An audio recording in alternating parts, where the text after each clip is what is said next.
Hey, welcome. Good evening. This is the People's Lawctivist, Sabelos Manda. Tonight, I welcome you to another session where we'll be actually revisiting the issue pertaining to the international health regulations. We will be looking primarily at the international health regulations and Afrika, where our topic for tonight is who voted for the WHO?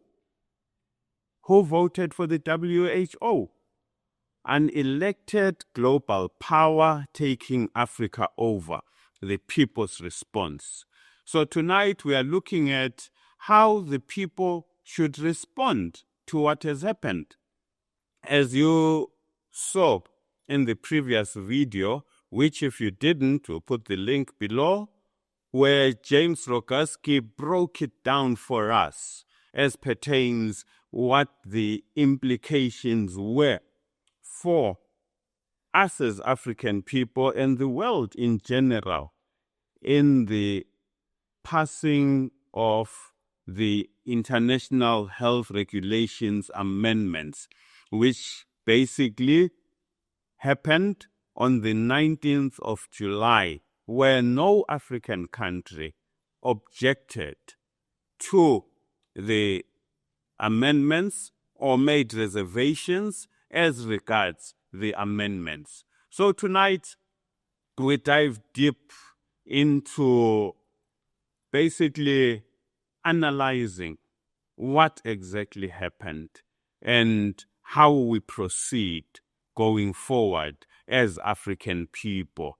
And asking, like I said, who voted for the World Health Organization? Does anyone out there remember, for those particularly who vote, do you remember ever having on the ballot paper in your country an entity or a political party called the World Health Organization or called the WHO? If you don't, we are in the same boat. I don't remember either.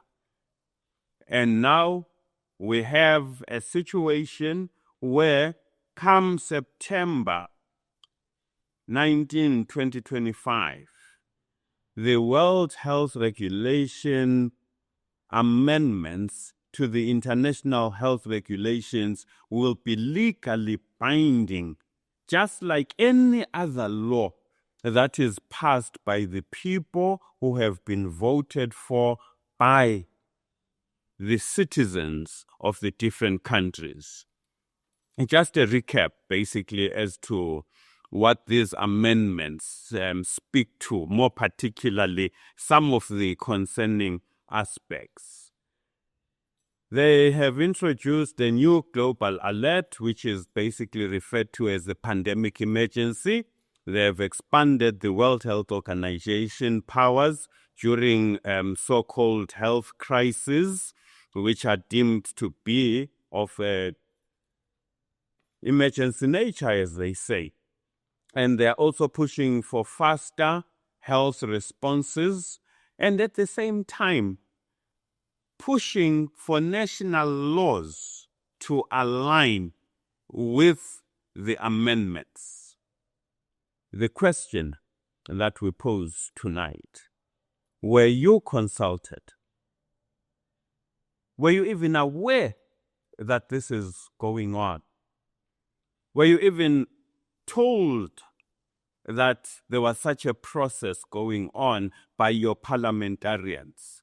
Or better still, we need to ask, were the parliamentarians themselves aware of what was going on?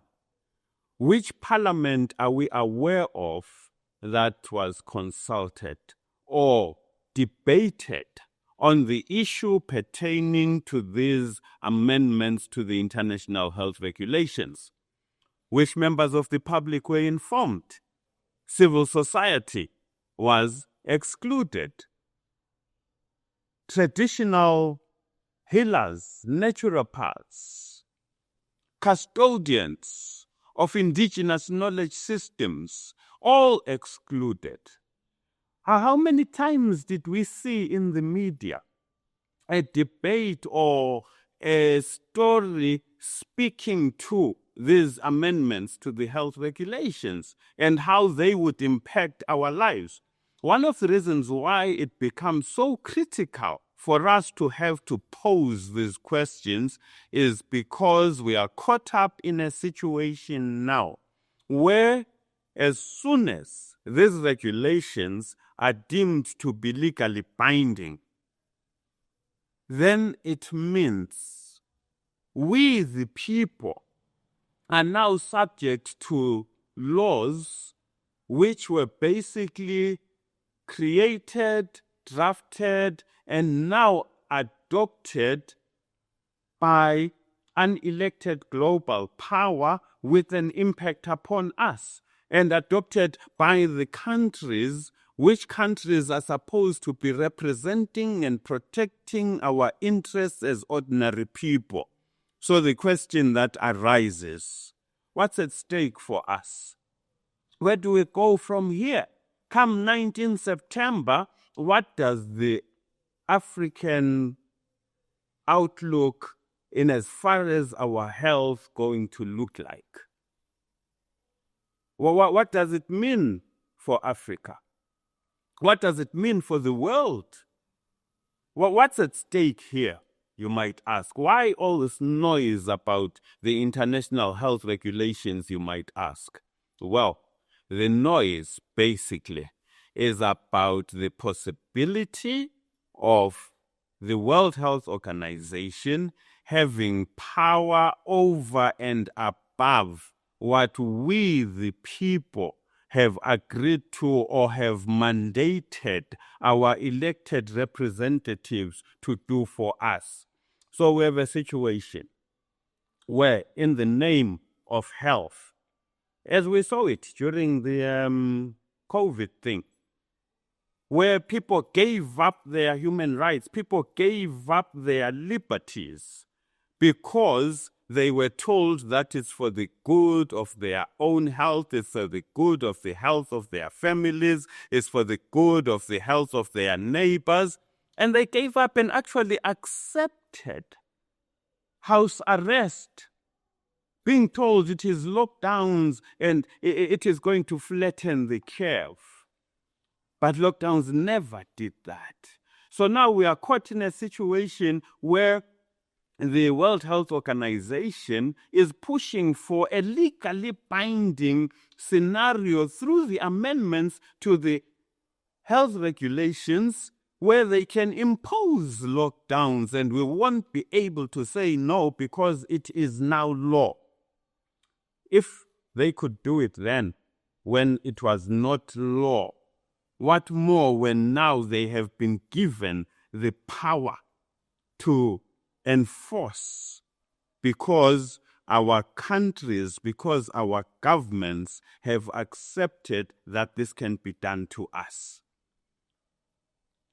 Where now further, they can decide, having taken a determination that there is a pathogen and is causing health concerns for the world, they can decide on the medication that should be taken.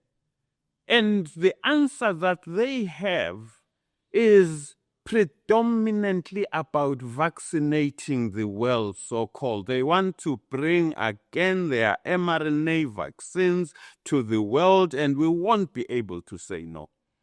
Whereby these so-called vaccines will be looking at basically targeting those people who are supposed to be protected, and that is humanity as a whole, where Big Pharma is going to benefit because they are the ones who are pushing out these so-called vaccines. And the worst thing, which is most disturbing about our African leadership, is that not once in this entire amendments to the international health regulations did anyone raise the issue Where is the indigenous medicine system? Where is the naturopathic medicine system represented in all this? We see again the potential of the criminalization of herbs, the criminalization of medication, which has been healing people for centuries on end, in being replaced by the naturopath, by allopathic medication. Allopathy is being promoted, and we are seeing naturopaths and traditional healers being sacrificed in the process. We are actually looking at the possibility of the criminalization of naturopathic healing and traditional healing. And we cannot take that, more particularly when you consider the fact that, according to their own statistics, the World Health Organization has indicated that no less than 80% of the people in Africa rely on traditional medicine and naturopathic medicine. So now, if you take that away and you bring in what is only mainly used by 20% of the people, what are you saying about the human rights of the people who are now being denied access to what is good for them? What we are witnessing here is clearly a technocratic takeover. And we have to ensure as African people that we do not allow this to happen. It is amazing. Credit has to be given where it must go. The African Christian Democratic Party, under the leadership of Reverend Kenneth Meshoe in South Africa, did raise these issues, did raise concerns. But a political party in parliament with 1, 2, or 3 members has very little weight, and they can be ignored, as indeed we saw with the ACDP being ignored. The most important thing is that they had the bravery to speak up for the people of South Africa and for the people of Africa and indeed the people of the world. So we see that letters were sent to the WHO, various organizations and individuals in South Africa sent letters to the WHO, sent letters to the South African government, sent letters to the people whom we believe represented South Africa in this whole process, but to no avail. No response. Nothing at all, as though we don't even exist. Yet we are supposed to be in a country where we have representative democracy and participatory democracy.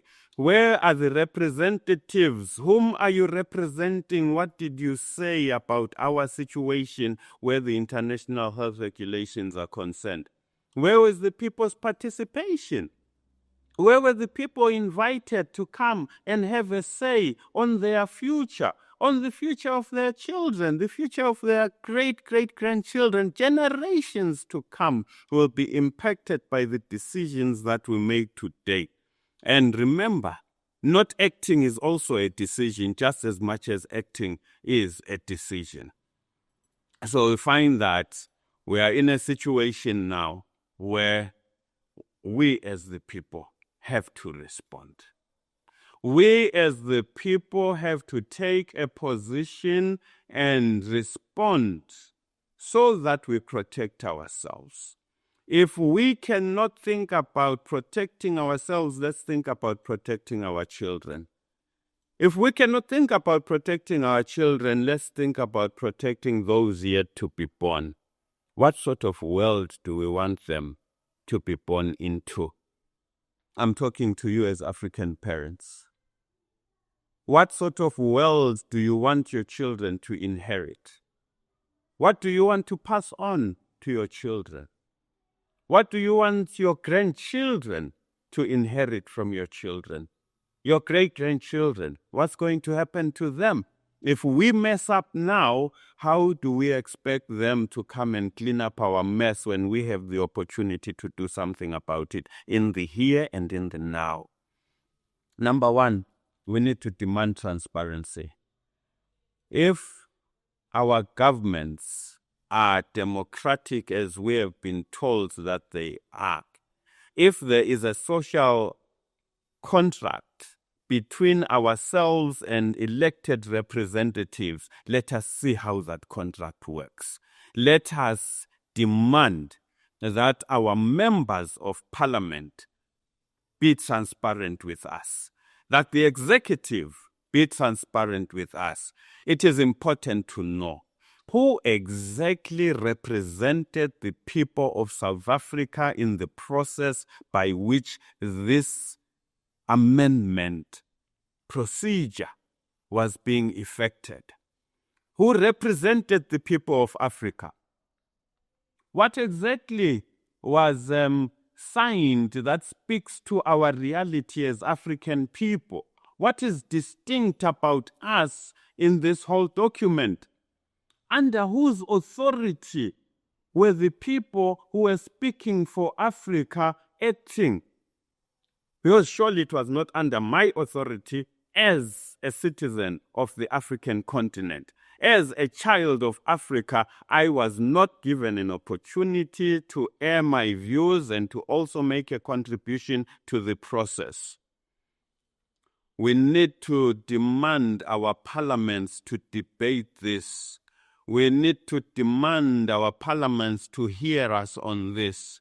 We need to ensure that our members of parliament, we approach each and every one, even if it means writing letters to each and every one of them as individuals, saying, we, the people whom you are supposed to be representing, want you to take this position in parliament on this particular issue. Then we will see who exactly they are representing. If they are representing us, the people, we will make sure that this happens. We will have a template that we will be circulating at a later stage, which will basically break down the outline of how we can approach our representatives. We need to approach our regional economic communities within the continent and find out from them what exactly they are saying about this and why they have been silent all along. We need to get the African Union to account to us. It cannot be a union of heads of states and presidents. It has to be a union of the people of Africa. It has to be a union that speaks to our interests, not the interests of a few. We need to hold these people accountable, and they need to open themselves to transparency and accountability to us, the people. We need to ensure that the ministries responsible for foreign affairs, responsible for health, responsible for the social well-being of our people hold town halls. They call public meetings. They go through this thing with us so that we know exactly what it means. So they can give us answers. We need to know what it means. We need to know where we stand with all this. And they are the ones who will now be enforcing the law. And in enforcing the law, from a perspective of Lawctivism, we have to ask ourselves, is the law that they will be seeking to enforce informed by the legal system, where the legal system uses the law for purposes of perpetuating unlawfulness, or will they be coming from a Lawctivist perspective of the interpretation of the law, which basically says the law must be used for the advancement of lawfulness in the protection of the people? So now, we need to ensure that we take those democratic channels, we approach them, they tell us what to do. One of the processes that can be very effectively used is requesting for information. In South Africa, we have what is called the Promotion of Access to Information Act, and that allows us to request for information. So through the PAIA, this is a Promotion to Access to Information Act. Through that, we can ask government to account for their actions. We can ask government to give us the information that we need.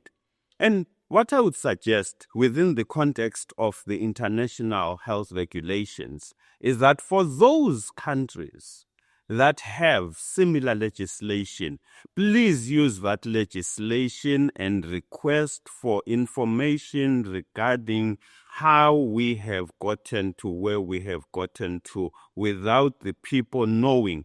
How have these negotiations been conducted in secret without us knowing? I don't know whether the African Union, the regional economic communities, the Pan-African Parliament, the African Commission have such a procedure where we can request for them to account for how they have dealt with this aspect pertaining to the health regulations. One of the reasons why it becomes necessary to take it to that body is because when you look at the World Health Organization and the participation, we are told about the Afrika group. So Africa spoke with one voice. So if they spoke with one voice, it means they were all in agreement. So it means they owe us all an explanation. So it means, therefore, we can ask them these questions and they have to give us an answer because they were acting in solidarity, one with the other. So now it becomes critical for us to be armed with information. So whether it's civil society organizations or whether it's individuals, it has to be done. But I think it will be more impactful when it's done by every possible entity that can knock at these doors. And knock at the doors we will, till we get an answer that is in keeping with the advancement of the interest of the health of African people. Further, it is absolutely critical that we speak to communities. Communities should not only be spoken to before an election, where they are being mobilized to be voting cows. Communities have to be taught about what these regulations mean for them. It's so sad when laws are passed and people don't know about these laws. Many a time passed in languages that they don't even relate to, languages that they do not know. The first time ever for them to know that there is such a law is when they are told that they have broken that law. We have to shift the thinking. That Western-oriented maxim in law which says ignorance of the law is no defense does not work here. It does not make any sense, because if you do not know, how are you deemed to have contravened what you do not know? For African purposes, you have to know. Our people cannot have first contact with the law when it's being translated to their language after they are told that they have broken the law. Yet all along, no one has ever told them that such a law is being passed. No one has ever told them that such a law applies to them. No one has ever presented the text, which even if they were to read, they would not relate to, because it's written in a language foreign to them. So now, within the context of Lawctivism, we are saying, let this process get down to the people. Let the people be informed of what it is that they will be expected to do once these laws come into force, and let the people decide through democratic processes whether they agree to this or not. Democracy cannot be handed over to unelected entities. Who voted for the WHO? Who voted for these unelected people to take our laws into their hands? We need to reach the traditional healers and the naturopaths. We need to hear your voice. We need to hear where you stand on the possibility of your healing systems being sidelined, if not actually criminalized, where allopathy is deemed as the only medicinal system that is acceptable to humanity. Where allopathy, we should note, is not independent of wealth. We cannot allow for profits over people through this thing that is being introduced now. It's people before profit. It's our health and not profiteering. So now we have to ensure, finally, that we stand together and we speak with one voice. If we stay silent, we consent. If we stay silent, we are complicit in the erosion of our own human rights. If we stay silent, we are complicit in the violation of the constitutional protections that we have within the context of our own countries. If we stay silent, we disempower our own members of parliament who care and speak for us. If we stay silent, we allow our members of parliament who don't speak for us and who don't care for us to hide behind the amendments that have been pushed by the World Health Organization by simply saying, but it is not us, it's the World Health Organization. The World Health Organization has put itself in a position now where it is not only recommending to our countries, but is telling them what to do through these legally binding international health regulations. We cannot be legally bound by laws which are passed in our absence. We should all be mindful of the fact that there should be nothing about us without us. There should be no decision about us without hearing what we have to say, without us also shaping what should be done going forward. If the reality of what is happening is the preservation of the health of humanity, humanity has a right to have a say in how its health will be preserved. Humanity has a say in the preservation of the right to consent, the right to informed choice and informed consent.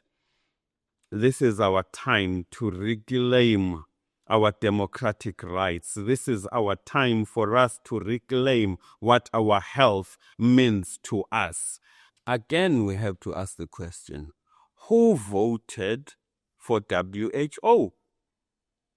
If any one of you out there voted for the WHO, please kindly put a comment below and explain to the rest of us who need to be schooled in this particular aspect as to how you managed to cast your vote, more particularly given the fact that the WHO ensured that there was very limited and restricted public participation on this issue.